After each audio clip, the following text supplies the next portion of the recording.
இந்த வீடியோ நீங்கள் என்ன பார்க்க போகிறீங்கன்னா, நம்ம துஷால் தேஷ்பாண்டே ரஞ்சி ட்ராஃபியில் ஒரு 100 அடிச்சிருக்காரு. இப்போ வந்து நம்பர் 11 பொசிஷனில் இருக்கிறதுலே அதுதான் ஹையஸ்ட்டு.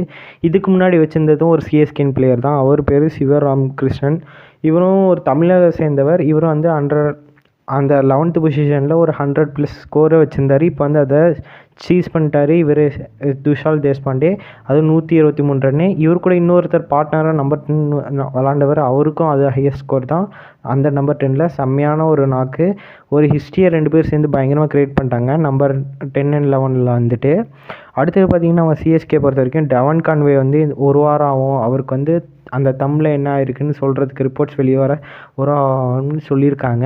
இருந்தாலும் அவர் ஃபஸ்ட் டெஸ்ட்டில் வந்து ரூல்ட் அவுட்டுன்னு கன்ஃபார்ம் பண்ணிட்டாங்க. இப்போ செகண்ட் டெஸ்ட் ஆடுவாரா ஆட மாட்டார் தான் டவுட்ஃபுல்லாக இருப்பாங்க. ஸோ இப்போ வந்து ஐபிஎல் ஆடுவாரா ஆட மாட்டாரான்னு பார்த்தீங்கன்னா, ஐபிஎல் ஆடுவார். ஸோ ஃபஸ்ட் மேட்சை மிஸ் பண்ண சான்ஸுகள் இருக்குது, அது மாதிரி சொல்லிட்டு இருக்காங்க. சிவன் டுபே அதே தான்.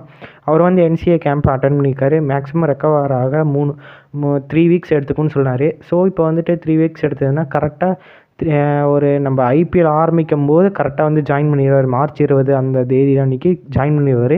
ஃபஸ்ட் மேட்ச்சுக்கு வேணால் ரெஸ்ட் கொடுத்தா ரெஸ்ட் கொடுப்பாங்க, இல்லைனா ஸ்ட்ரைட்டாக ஆட வச்சாலும் ஆட வைப்பாங்க. 2 பேரும் மேக்ஸிமம் ஆட வைப்பாங்க தான் நினைக்கிறேன். ஏன்னா போன வருஷத்துலேருந்தே நம்ம லைனப்ஸில் இருக்கலாம், லைனப்ஸில் மேக்ஸிமம் சேஞ்சஸ் பண்ணாதனால இவங்களை மேக்ஸிமம் ஆட வைப்பாங்க. மிச்சிருக்க பிளேயர்ஸ் சான்ஸ் கொடுத்தா யார் யாருக்குன்னு சான்ஸ் கொடுப்பாங்கன்னு அதை பார்ப்போம். இப்போ பார்த்தீங்கன்னா, அடுத்து வந்து நம்ம சுரேஷ் ரெய்னா வந்துட்டு இவர் கோலிக்கு வந்து டிசர்வ் ஆகும், ஒரு கப்பு வந்து டிசர்வாக இருந்துச்சுன்னா நல்லாயிருக்கும் அப்படின்னு சொன்னார்.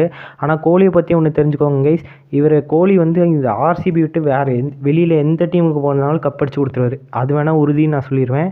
ஏன்னா இவர் வந்து சீசன் ஃபுல்லாகவே மேட்ச் எடுத்துகிட்டு வந்துடுவார்.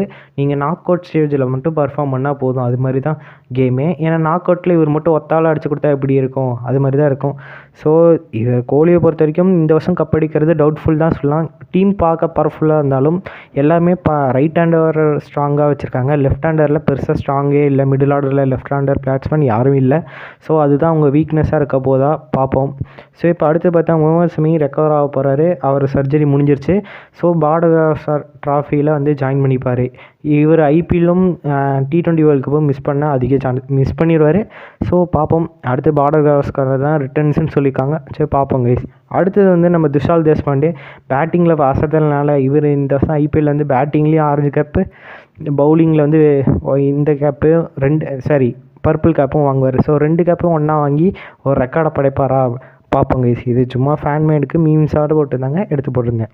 அடுத்து பார்த்தா நம்ம டெவான் கான்வே இப்போ வந்துட்டு வரலன்னா ரச்சின் ரவீந்திராவை ட்ரை பண்ணலாம், இன்ஜுரியாக இருந்தார். இல்லைனா அடுத்து பார்த்தா சிவன் டுபே வரலன்னா டேரி மிச்சலே ட்ரை பண்ணிக்கலாம். மோயின் அலிக்கு பதிலாக நம்ம இவரையே வச்சுக்கலாம். யாருன்னா சமீர் ரிஸ்வி. அவர் கூட ஃபஸ்ட் மேட்ச்சில் எல்லாருக்கும் டெபியூ சான்ஸ் கொடுத்துட்டு ஒரு மாசாக இருக்கும். இல்லைனா அதே தான் டெவான் கான்வே சிவன் டுபே வருவாங்க. மோயின் அலி இல்லைனா டேரி மிச்சல் 2 பேர்த்தில் யாராச்சும் ஒருத்திங்களா ட்ரை பண்ணுவாங்க. ஸோ இதோட நான் வீடியோ முடிச்சுக்கிறேன். இது போல் மேலும் ஏதாச்சும் வீடியோ அப்டேட்ஸ் மற்றும் பிளேயரை பற்றி சொல்லணுமா மறக்காமல் சேனலை சப்ஸ்கிரைப் பண்ணிக்கோங்க. ஸோ மிச்சப்படி